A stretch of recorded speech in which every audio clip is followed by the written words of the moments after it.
Otro golpe más para los palestinos. Donald Trump manda cerrar la sede en Washington de la Organización para la Liberación de Palestina. No a los palestinos en Estados Unidos.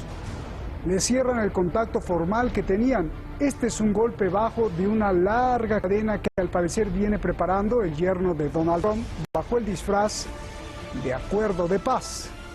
Quizá quieren que los palestinos firmen la paz cuando estén de rodillas y así, con una injusticia más, piensen con terminar con el sangriento conflicto que ha durado 7 décadas. Soy Roberto de la Madrid y esto, la denuncia, la pregunta, el coraje, es detrás de la razón.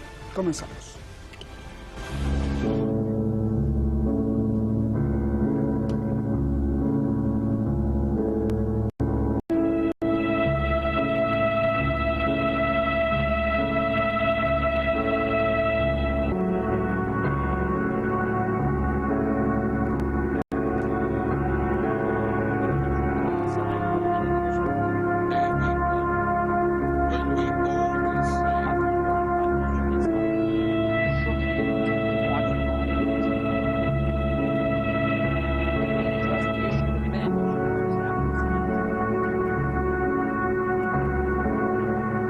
How did it feel to shake hands with your former enemy?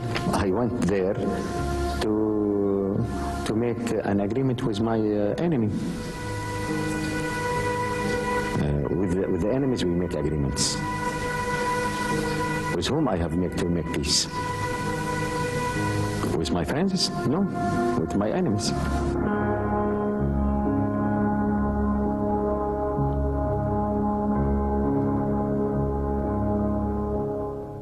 Creating a future of harmony, prosperity, but we can only get there working together. There is no...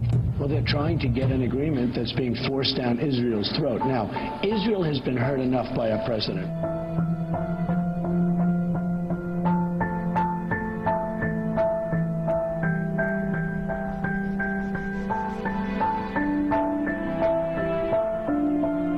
After more than 2 decades of waivers, we are no closer to a lasting peace agreement between Israel and the Palestinians. It would be folly to assume that repeating the exact same formula would now produce a different or better result.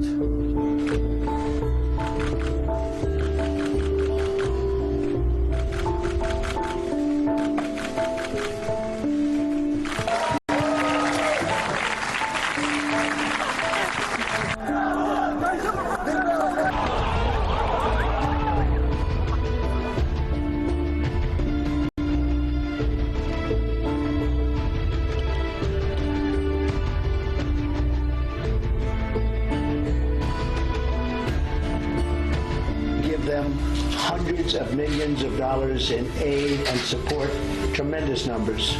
That money is on the table, and that money is not going to them unless they sit down and negotiate peace.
So why does the US say it's taking this action?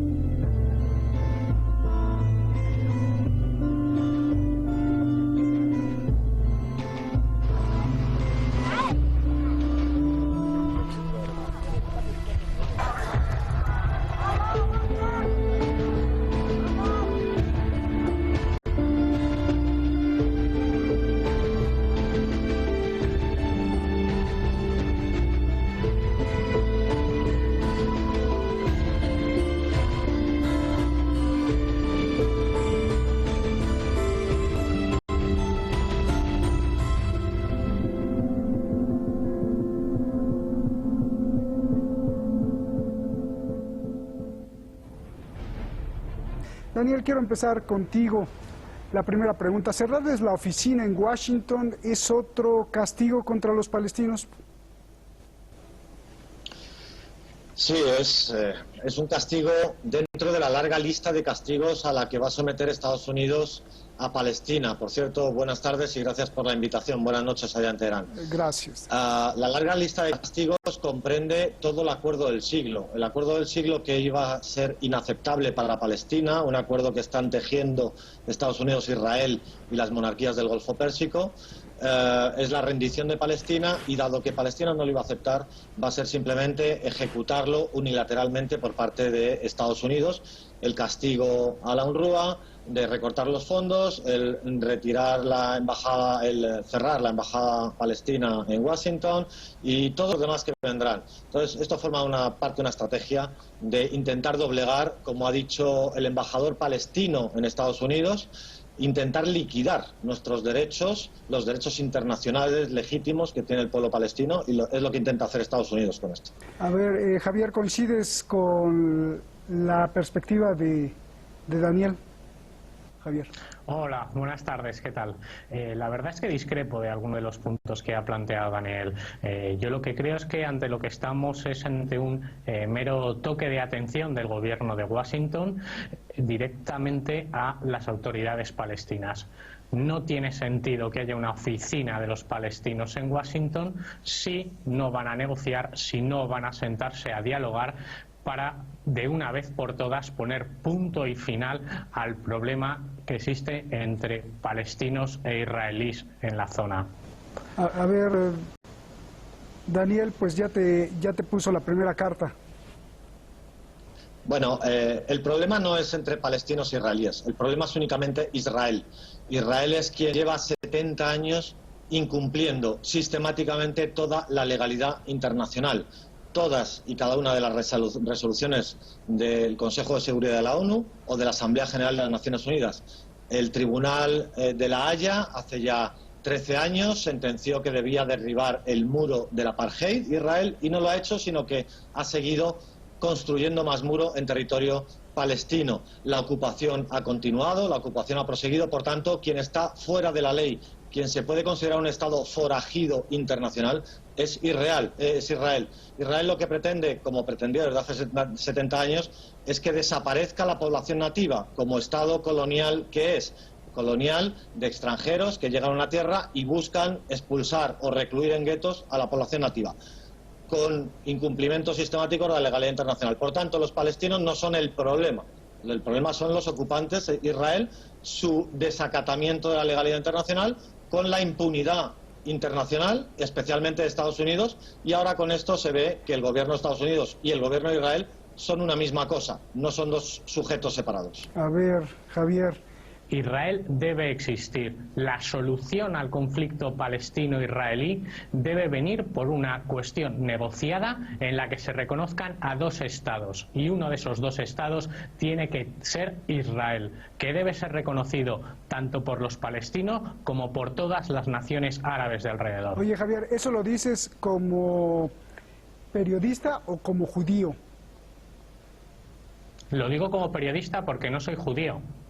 Bien. Soy español, soy católico, no soy judío. Bien, qué bueno que lo aclaras, porque luego ahí tenemos muchos seguidores que creen que los defiendes porque eres judío, pero... No, soy católico y cristiano de toda la vida. Bien, a ver, Daniel, ¿cómo resolver esta postura? Porque así como Javier también hablan mucha gente y sobre todo Israel.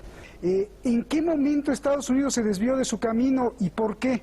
Es decir, por décadas de alguna forma reconocían a los palestinos, hasta oficina tenían en Washington y hasta les mandaban millones de dólares. ¿Por qué con Trump se torció todo, Javier, para después ir con Daniel? Yo creo que es una forma, insisto, de presionar a las autoridades palestinas para que se sienten a negociar una solución al conflicto. También es cierto, no tiene lógica que Estados Unidos y la Unión Europea sean los principales financiadores de la autoridad palestina y de la UNRWA, y que los países árabes, esos que de boquilla hablan tanto de solidarizarse con los palestinos, miren hacia otro lado y no pongan un solo euro para ayudar a los palestinos. Bien, gracias Javier. Gracias. Solo contesta sí o no, porque le voy a decir la misma pregunta a Daniel. Javier, ¿va a haber paz ahí en el conflicto Israel-Palestina? ¿Sí o no? Esperemos que algún día la haya. Bien, Daniel, ¿habrá paz? Estoy seguro, dentro de 30 o 40 años habrá un Estado democrático del río al Mediterráneo con toda la población que democráticamente quiera vivir en ese Estado. Gracias a los dos, buenas noches. Como usted sabe, a pesar de haber sido silenciados por YouTube, ya tenemos otra página y no solo eso, nuestros seguidores siguen compartiendo detrás del arzón. Así que nuestro programa no pudo ser callado gracias a usted y al cariño que usted le tiene a este programa. Mil y muchísimas gracias más. Buenas noches.